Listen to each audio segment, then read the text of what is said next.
Hi, hello, నమస్తే మిత్రమా. ఒక మంచి విషయం. ఒక కొడుకు తన తల్లిని వయసైన కాలంలో ఆమె నా తల్లి కాదు, నా కూతురని భార్యతో చెప్పి ఎలా చూసుకుంటాడో చూడు మిత్రమా.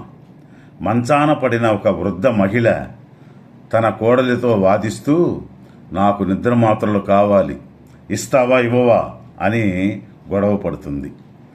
డాక్టర్ అయిన ఆమె కోడలు, అత్తమ్మ అవి మీరు అస్సలు వేసుకోకూడదు అత్తమ్మ, నా మాట కాస్త వినండని నిద్ర మాత్రలు ప్రతిరోజు తీసుకోవడం వల్ల మీ ఆరోగ్యం ఇంకా చెడిపోతుంది, వాటికి అసలు అలవాటు పడనే కూడదు, ఇలాగే కళ్ళు మూసుకుని పడుకుని నిద్రపోయేదానికి ప్రయత్నిస్తే తానంతటా అదే నిద్రపడుతుందని మీరు నన్ను ఎన్ని తిట్టినా సరే, ఎంత గొడవ చేసినా సరే నేను మాత్రం నిద్ర మాత్రలు ఇవ్వను అని ఖచ్చితంగా చెబుతుంది.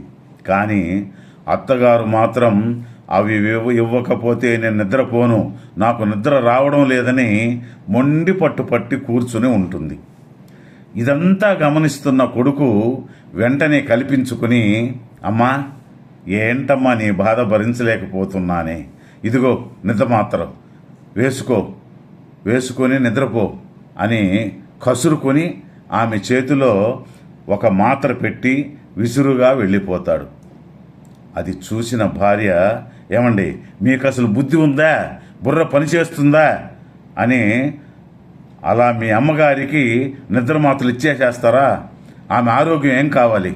ఆమె ఆ మాత్రలకు అలవాటు పడితే ఎంత ప్రమాదమో మీకు తెలియదా? మనకు ఉండే ఒకే ఒక పెద్ద దిక్కావిడ అని భర్తను వారించడం మొదలుపెట్టింది. ఇదంతా విని ఆయన ఏమీ తెలియనట్లుగా జేబులో ఉన్న టాబ్లెట్ షీట్ తీసి భార్య చేతిలో పెట్టాడు. అది చూసి అవి విటమిన్ టాబ్లెట్స్. భార్య ఒక్కసారిగా అవాక్కైపోతుంది.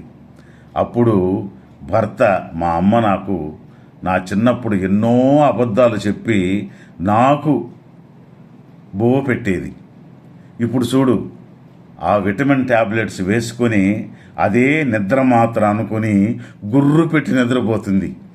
ఈ వయసులో మా అమ్మని ఇంతకన్నా నేను ఏం చేయగలను? ఇప్పుడు తను నాకు అమ్మ కాదు, నా బిడ్డ అని చెబుతాడు. మిత్రమా, మీరు కూడా వయసు మీద పడిన మీ తల్లిదండ్రులను మీ బిడ్డల్లా చూసుకొని వారు జన్మనిచ్చినందుకు కొంతైనా మనం రుణం తీర్చుకోవాలి. ఈ వీడియో నచ్చితే మించిపోతే ఒక లైక్, 10 మందికి షేర్ చేయండి. ధన్యవాదాలు. మరలా రేపు ఒక మంచి వీడియోతో కలుసుకుందాం. జై హింద్.